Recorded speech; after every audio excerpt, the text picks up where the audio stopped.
Sitting up, he became uncomfortably aware of every bone of his. Touching his face, he could feel the folds that had engraved themselves into his skin, but at least his hair hadn't gotten much worse through the night. It had been a deep and dreamless sleep, still he felt as exhausted, or even worse than the day before, with his dry throat, weary head and heavy chest. Dew placed a blanket around his shoulders while he was observing his surroundings. The splinters on the ground, the dried blood in the corner, the empty space beside him, the diary on a table while white winter light streamed through the closed window. He rubbed his eyes before his own hand took a swing at his own cheek. Shit. The key was still in the door, which was probably locked while he had been knocked out. After forcing himself to get up and make his short way, which felt longer than it should have, to the window, he could observe the time. It was way past breakfast, maybe even past midday. He considered if it would be worthwhile getting up and observing the work situation. Then he reminded himself that it wouldn't matter if he went to work or not. It would all function without him somehow. He sank back into the bed, letting his legs dangle over the edge, and stared at the tilted ceiling. Swallowing hard, the bitter taste slowly disappeared, but he was dry, unbelievably dry, and his guts turned the longer he lay still and awake, but Dew was well aware he couldn't eat enough to satisfy his cravings. Yet in the end he couldn't resist any longer. The door ended up unlocked, and he dragged himself down the stairs into the room above the kitchen. Just like he expected, there was not a single soul inside, but there was a little bowl, as well as a carafe with water on the table.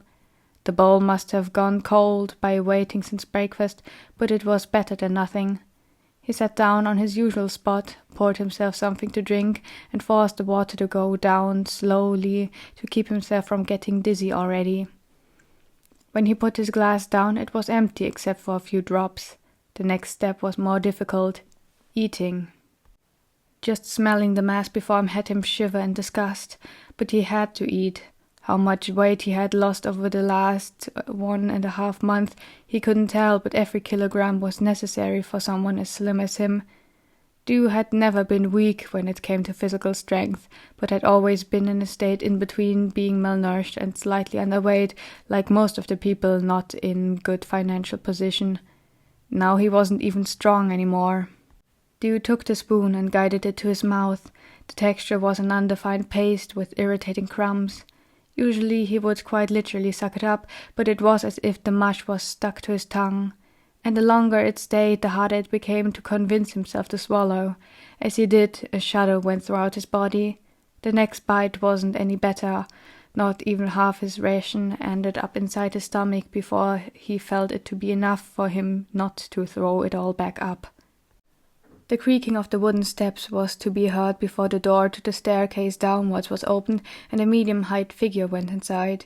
Dew barely threw him a glance and nodded as a greeting, and the teen responded with the same gesture. Kevin carried a basket covered by a checked cloth, which he transported over to the second storage room.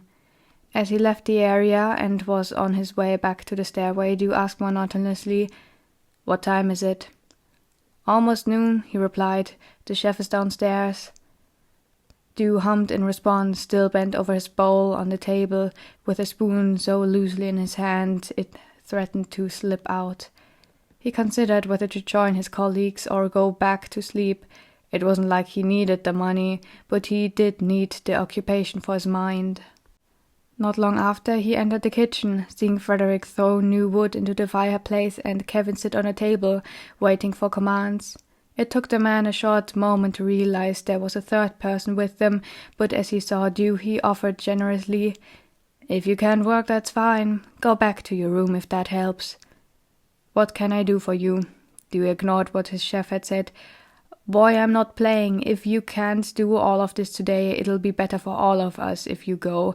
You might hurt yourself, and it was fine when Josephine brought the food today. They trust her enough," Frederick repeated. Dew leaned onto one arm he had placed on a shelf. "I need something to do. Give me anything. Please." Frederick must have realized that it was of no use to argue with the young widowed man, so he shrugged and gave him several tasks. "It's been a while," the man in black with the shovel greeted Dew as he strolled along the rows of stones. For once it wasn't snowing. The ground had turned from frozen into a muddy mess which soaked his shoes and stuck to his trousers. "I have been a little busy lately," Dew replied, stopping next to the man. "I saw you cleaned his gravestone not too long ago. I'm glad someone other than me bothers to do so." The man's eyes wandered off to the exact spot where the empty grave of the lanky and overworked cook was located. Dew felt sorry for how uncared for the grave had been in comparison to how Charles had treated that of his deceased family. Squinting his eyes, Dew noticed new moss and leaves covering that of the faceless criminals. "The graveyard received many new permanent guests lately," he commented, but the grave digger shook his head. "Barely. If they wouldn't insist on burning everyone on the spot, their familiars might have interest in giving them a proper burial, but after what we heard happened in Cleveland, they feared sickness and rats would spread again. On one hand, I understand the worries, but on the other, it's cruel not being able to see their loved ones for one last time. From personal experience, I know how relieving it can be to know a body to be safe and sacred," he explained, sorrow laying heavy over his voice. "I wish I had a person such as you when my mother died," Dew thought out loud. "Then she wouldn't have rotted so pitifully by the side of a lake until nothing but bones were left. Merlings did deserve better when they were still plenty, even as most of them never developed a consciousness. If one were to eat a cat, everyone would call them a monster. I never understood why they couldn't project that idea onto this specific breed of hybrids, onto creatures like you." Dew stood beside the gravedigger in silence, watching the cold, wet wind blow through the empty branches of the old trees and bend the little straws of grass left on the uneven ground. There was something romantic about the scene, Dew figured. It was peaceful in between the unspeaking and the memoirs of distant figures. Candles, dried flowers, cards. He could spot other items as well. Toys, old crafting tools, a hat kept in place through several rocks. "Speaking of the recent war, there was one specific request I received." The man began to speak again, but he did not have to continue. To his right, a cloaked figure hasted through the rows, specifically heading for one location where Dew spotted a familiar stone. "The general?" he recognized. "How convenient for him to have come here right this moment," the gravedigger figured while gesturing to the younger one next to him to move freely. It took him a moment to find a suitable path towards the imposing man who had hid his full stature under layers of cloth and a hood, all of it in dark shades of grey and black. At first he did not take notice of the approaching man and thereby twitched in surprise after several seconds of Dew silently standing next to him. Dew wasn't in the least bothered by the lack of greeting or verbal reaction of the general. He quickly figured out the reason for Aaron's visit by himself by looking at the gravestone. 3 of the names he already knew. Another stone had been awkwardly placed on top of the area with the little gifts of flowers and a burned-out candle. The name on it clearly showed slight signs of withering, but the one underneath must have been freshly carved into the stone. Sue Miller. During his reading, the man next to him had already knelt down, placing a little wooden object next to the candle. It represented a star with 4 spikes. In the middle, Dew read the few lines burned into the surface. "For my best enemy and lover." 2 rings were placed next to the structure. Aaron got back to his feet. It was the general who spoke first. "I'm sorry for not visiting you." "Why is that?" In no way did the man have to report the soldiers' loved ones after their death, and even less if he himself had much to process. Neither did Dew expect him to ever talk to him outside of an interaction the hybrid knight was involved in. "It is important to me to give a satisfactory recount to everyone interested in the shortest time possible. But this time," he stared down at the little star, "I guess this time it's me who would like that recount." "She was in this city while you weren't anymore," Dew noticed. He nodded. "She wanted to tell the others to get out, and she was very successful as one singular person. 30 people recalled a woman describing and leading them back before going on. But in the end, she couldn't get out before that thing happened. Or maybe she died before, I can't tell. So you don't know what it was as well? Was it from the opposite side? You wanted to know. All of them were inside, even if that command must have been a mistake. There were no survivors inside the wall. It couldn't have been. Aaron sighed heavily and began leaving the tiny passage in which the family grave was located. Then he admitted, "The West surrendered the day after. They believed the phenomenon was a weapon of ours or a sign of Bota herself, but I don't believe in the goddess. We're trying to find out what happened, because if we don't, the West will most likely rise up again, even if it will take them a while to coordinate." Was it this storm which took out the most? The question felt blatant, still do ask without hesitation. How else would he get to know what he wanted to in this single conversation? I'm sure it just finished the job. Sue had severe wounds to her arms and guts, which resembled that of a sword or bullets instead of being torn off by falling debris. I found her under a collapsed house. It was almost the same with your partner. The wrist was torn open and the back as well, as face cut cleanly. I'm sure, though, that it was the wind which ended up breaking the wings by collapsing the building while Avery bled out. Did you see Jonah? You demanded to know from the man. I didn't, but I suspected that hybrid to be the reason Avery didn't want to leave immediately. He was still after her, wasn't he? Did you or anyone else find his body? Dew felt his heart begin to beat quicker. No, there was no... Damn it! Even the gravedigger from all across the graveyard looked up as the young man screamed. Aaron had bent away from him with his hands lifted in defense. If he really was there, we can extend our posters into the cities as well, and he will surely be captured. Your posters did a great job. They were so great he found me in the forest nearby not all that long ago, he ranted, tearing down the bandages around his neck and showing the general the healing wound over his main artery. You didn't have to know the full story to know how bad the situation was. That man can stay hidden as long as he wants to. I wouldn't be surprised if he actually marched with you and your inattentive bastards. There is one more thing you need to know. Aaron disrupted Dew before he could talk himself into a higher rage. I don't know where her body went. It successfully stopped him. What? Dew froze, all his attention being redirected to what the general had to offer, and he had to offer much, which he presented with his voice cracking as if tearing up. I found her body, I put it into the robe, but I was too selfish to care for her first, so I burned Sue before anything could happen to her. I told the guy to watch over her as long as I was gone, but when I returned she was just missing. The widow pierced Aaron with his eyes in disbelief. Slowly and losing volume with every word, Dew whispered, You...